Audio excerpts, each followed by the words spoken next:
todo lo que quieran, de este tema que es el tema del día y de lo que quieran agregar los maestros. Me da mucho gusto saludar a Ricardo Sevilla, periodista independiente, columnista del diario Basta y miembro de esta familia Sin Censura, y al querido Jorge Gómez Naredo. Primero te saludo a ti, Ricardo, ¿cómo estás?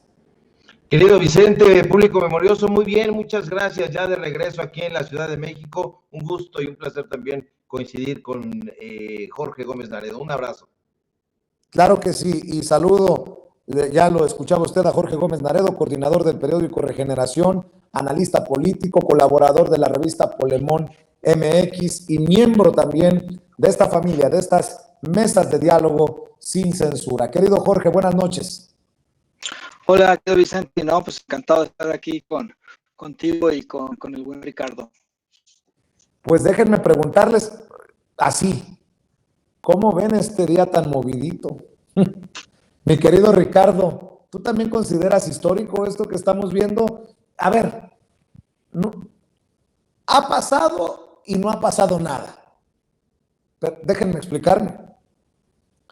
La investigación está, la carpeta está, pero escuchábamos que hasta que no se judicialice, no tenemos necesariamente en el banquillo a Enrique Peña Nieto.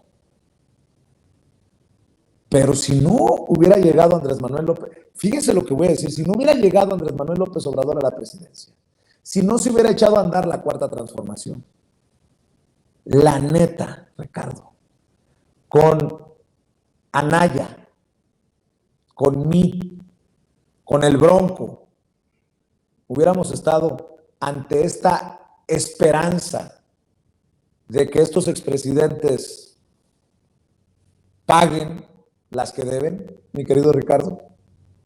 Yo creo que sí es histórico, Vicente, y si no tenemos todavía en el banquillo a Enrique Peña Nieto, sí lo tenemos temblando, está inevitablemente en el ojo del huracán, y quienes decían que el expresidente por cierto, priista, era intocable y que el gobierno federal hacía caso omiso ante las corruptelas de Peña, tendrían que ofrecer una disculpa, pero no lo van a hacer, no lo harán. Ahora, más allá de las anodinas disculpas, lo importante, Vicente, Jorge, es que las cosas parecen estar cambiando drásticamente para Peña Nieto.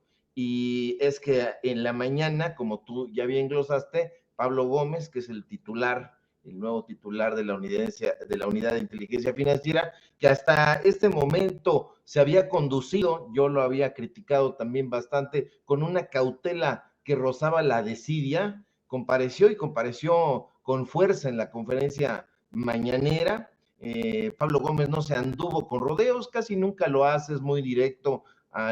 Decían hace un momento aquí en el público que parecía una suerte de Gargamel, pero de inmediato le lanzó un balde de agua fría a Enrique Peña Nieto. La UIF le dijo, ya presentó una denuncia contra el ex esposo de la Gaviota ante la Fiscalía General de la República, y de inmediato los apurados corresponsales que cubren la mañanera, porque hay muchos apurados, hay gente que no tiene oficio, hay que decirlo también, comenzaron a lanzar preguntas, la mayoría bien atolondradas, tanto que Pablo Gómez tuvo que regañarlos, Vicente. Todos hablan al mismo tiempo, les dijo, y les vuelvo a explicar que la UIF no realiza investigaciones, sino que acopia información y las presenta, les dijo, ante las distintas fiscalías, ya a manera de denuncia, las denuncias correspondientes. Se los dijo, sí, con aire de profesor malhumorado, pero tiene razón, porque algunos colegas no parecen entender la O por lo redondo y hacen preguntas que hacen parecer genios a los tontos y genios también a los opencos. Pero eso aparte, lo importante es que Peña Nieto debe estar tronándose los dedos porque la UIF asegura tener informes, como dijo Pablo Gómez, muy detallados sobre el esquema mediante el cual recibió una serie de transferencias financieras, lo dijo con todas sus letras, todas sus cifras, 26 millones de pesos desde México hasta España, donde se encuentra, y tan turbado se sintió Peña Nieto que un poco más tarde, 3, 4 horas más tarde, desde su cuenta oficial de Twitter, red social, por cierto, que solo usaba o parecía usar para escribir esquelas para difuntos, salió a decir, seguramente mordiéndose las uñas, que está dispuesto, dijo, a aclarar cualquier cuestionamiento sobre su patrimonio.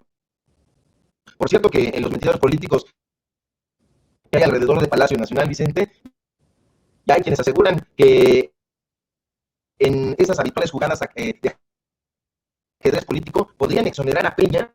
Bueno, mi querido Ricardo, tenemos muchos problemas con tu audio. Creo que hay un problema de conexión.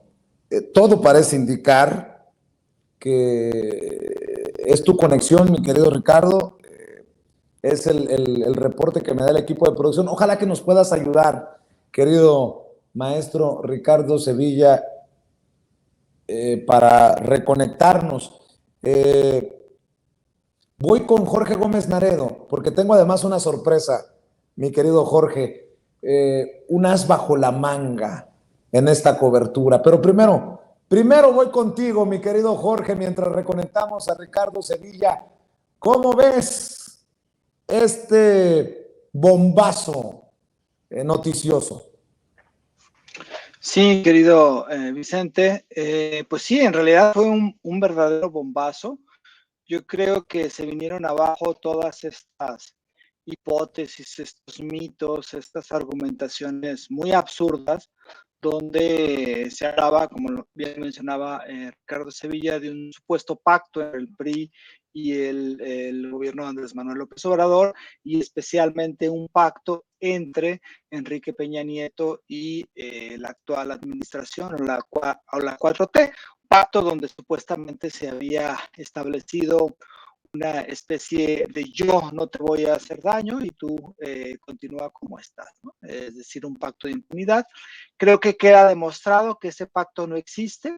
También queda demostrado que es muy complicado y esto creo que hay que tenerlo muy en cuenta.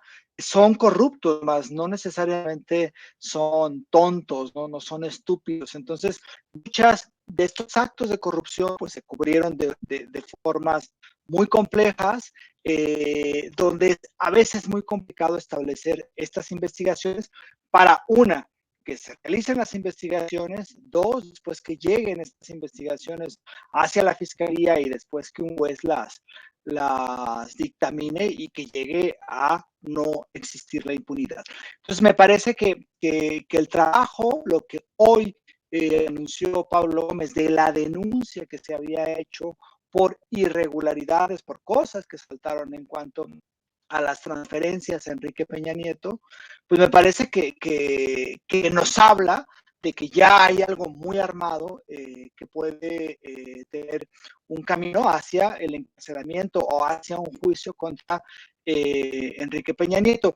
Y me parece que esto es importante porque se toca a un expresidente, en este caso, que eso no se había hecho. Es decir, en México no había, a los expresidentes no se les había tocado ni con el pétalo de una sospecha, ni con el pétalo de una investigación, ni mucho menos ya de una denuncia formal, muy formal de parte de la unidad de inteligencia financiera. Entonces, esto me parece que marca un hito en este sentido.